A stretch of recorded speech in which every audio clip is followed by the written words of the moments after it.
بسم اللہ الرحمن الرحیم۔ ناظرین، میں ہوں سید مہتاب عالم اور آپ دیکھ رہے ہیں میرا یوٹیوب چینل انوار عالم۔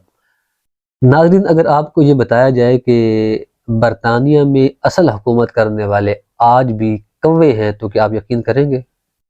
ذی شعور تو یقین نہیں کرے گا، لیکن وہ مہذب یافتہ قوم جن کی اقوام عالم تقلید کرتی ہے، جن کو فالو کرتے ہیں، وہ کووں کے سارے زندہ ہیں۔ جی ہاں ناظرین، بی بی سی کی خبر ہے 2012 میں ڈائمنڈ جوبلی کے موقع پر ملکہ برطانیہ کو ایک کوا تحفے میں دیا گیا، اور اس کوے کو ملکہ برطانیہ نے پھر ٹاور آف لندن پر چھوڑ دیا۔ ناظرین، ٹاور آف لندن پر تقریباً ہر وقت 7 کوے موجود رہتے ہیں۔ یہ کیوں رہتے ہیں، اس کی وجہ کیا ہے، اس کے پیچھے کہانی کیا ہے، میں آپ کو وہ بتانے کی کوشش کرتا ہوں۔ اس کے پیچھے 2 کہانیاں ہیں۔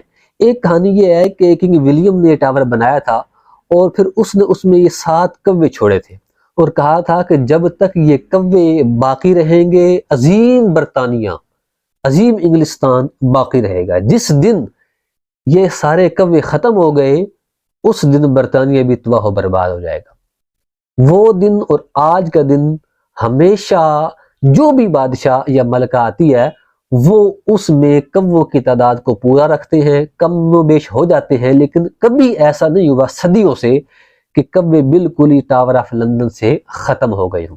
دوسری کہانی یہ ہے کہ ماہر فلکیات جان نامی ایک شخص تھا، اس نے کنگ چارلس دوم سے شکایت کی کیونکہ وہاں ٹاور آف لندن کے پاس اس کا ایک تجربہ گاہ تھی۔ اس نے شکایت کی کہ یہاں پہ شور ہوتا ہے، کوے ہوا کرتے تھے اور یہاں پہ کوے ہوتے ہیں، شور ہوتا ہے، تو مہربانی کریں ان کووں کو آگے پیچھے کر دیجئے۔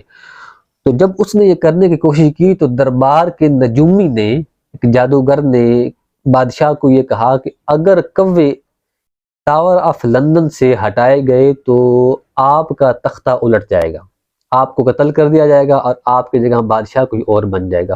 اس خوف سے بادشاہ نے اس سائنسدان کو وہاں سے آگے پیچھے کر دیا، کووں کو آگے پیچھے نہیں کیا۔ تب سے لے کر اب تک یہ ریت اور رسم چلی آ رہی ہے کہ کووں کو چھیڑا نہیں جاتا بلکہ ان کی خدمت کی جاتی ہے۔ ناظرین، جیسے میں نے آپ کو پہلے عرض کیا کہ 7 کوے ہمیشہ ٹاور آف لندن میں قید رہتے ہیں، اگر ان میں سے کوئی ایک بھاگ جائے تو اس کی جگہ پر دوسرا لے آتے ہیں۔ ایک اہم ترین بات یہ ہے کہ ان کووں کو شاہی خاندان کے فرد کا درجہ دیا جاتا ہے۔ جی ہاں ناظرین، یہ بڑی حیران کن بات ہے، ان 7 کووں کو شاہی خاندان والا درجہ دیا جاتا ہے اور ان کے اوپر ایک رائل گارڈ جو ہے وہ مسلط ہے جو ان کی حفاظت کرتا ہے، وہ کرنل رینک کا آفیسر ہوتا ہے۔ 7 کووں پر 7 آفیسر مقرر ہیں اور ان کے اوپر ایک رائل گارڈ سطح کا وہ آفیسر ہے جو کرنل لیول کا ہوا کرتا ہے۔ 2013 میں 2 کووں کو لومڑیوں نے کھا لیا تھا اور پھر دوسری وہ کوے اس کی جگہ پر لے آئے۔ 2007 میں مرینا نامی ایک مادہ کوا تھی، وہ فرار ہو گئی۔ وہ فرار کیا، وہ پورے لندن میں بھونچال آ گیا کیونکہ وہ ان کی ملکہ تھی اور وہ ایک رہ گئی تھی اور اس کو بریکنگ نیوز کر کے شائع کیا گیا، اس پر آرٹیکل لکھے گئے، مضامین لکھے گئے کہ اب ہمارا برطانیہ تباہ ہوا اور اب تباہ ہوا، اب ہم غرق ہوئے اور اب غرق ہوئے۔ یعنی کہ ان کے جدت پسندانہ ذہنوں میں بھی وہ قدیم باتیں گردش کرتی ہیں، وہ قدامت پسندی ہے۔ ہمیں مسلمانوں کو، پاکستان اور دوسرے مسلمانوں کو قدامت پرستی کا تانا دینے والے جو دیسی ملحد یا لبرلز ہوتے ہیں، یہ کبھی بھی ٹاور آف لندن پر موجود کووں کو، ان کا ایک اور بات بھی ہے کہ ان کے پر کاٹ دیے جاتے تاکہ وہ اڑ نہ سکے۔ یہ ظلم و زیادتی کرتے ہیں، وہاں پہ کسی کی زبان نہیں کھلتی ہے لیکن اسلامی معاملات پر ان کی زبانیں کھل جاتی ہیں۔ مسئلہ یہ ہے کہ یہ باہر کے مسلمان ہیں اور اندر کا کوئی عیسائی ہے، کوئی سکھ ہے اور کوئی ہندو ہے، غیر مسلم ہے، باہر سے اسلام کا دکھلاوا کرتے ہیں، یعنی کہ منافقین ہیں یہ، اور یہ مسلمانوں پر ہی بولتے ہیں۔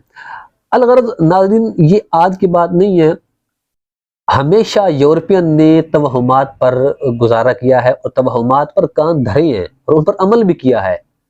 ملکہ ایزابیلا جب اس کی تخت پوشی، اس کو تخت بٹھایا گیا، تاج پوشی کی گئی اس کی، تو اس کی تاج پوشی تخت پر بٹھانے کے بعد اس نے سیاہ بلے کی قربانی دی تھی۔ نجومی نے کہا تھا اگر قربانی دو گی تو تمہاری بچت ہو جائے گی۔ تو یہ شروع سے چلا آ رہا ہے اور آج تک چلا آ رہا ہے. آج بھی کوے 21ویں صدی گزرنے کو ہے، لیکن آج بھی کووں کو وہ اپنے برطانیہ کے ہونے کا، قائم رہنے کا سبب سمجھتے ہیں. الحمدللہ ہم مسلمان ہیں، ہم ایسے توہمات سے، کالی بلی راستہ کاٹ گئی، کالا کتا راستہ کاٹ گیا، کالا کوا راستے میں آ گیا، یہ کوئی عقیدے نہیں ہے، نہ ہم ان کو مانتے ہیں نہ ان کو جانتے ہیں. جو ہوگا تقدیر میں لکھا ہے، اللہ تبارک و تعالیٰ کرے گا. اللہ نے جو کرنا ہے اس کو کوئی روک نہیں سکتا ہے، جس کو وہ نہ کرنا چاہے اس کو کوئی کر نہیں سکتا ہے. اللہ تبارک و تعالیٰ کی بارگاہ میں دعا ہے کہ ہمیں اسلامی عقائد پر مضبوطی سے کاربند رہنے کی توفیق عطا فرمائے اور ہم سب کا ایمان پر خاتمہ فرمائے. آمین بجاہ النبی الامین صلی اللہ علیہ وسلم.